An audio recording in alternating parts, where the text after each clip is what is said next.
In this video, I will quickly show you how to use Airtable as a database to store and organize information. First, go to the Airtable website and create a free account. After logging in, click Create Base to create a new database. Now, choose to start with a blank base so you can build your structure from scratch.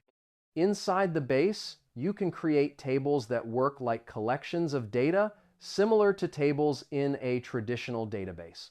Next, add fields to store information such as text, numbers, emails, dates, or files. Each row represents a record inside the database. You can use Airtable to store data about customers, products, users, or any other type of information.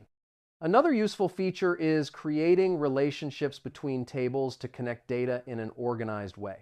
Airtable also allows you to access data through an API, making it easy to integrate with websites and applications. Always organize your fields properly to make searching and updating information easier. And that's it. Now you know how to use Airtable as a database easily. Save this video so you can check it later if needed.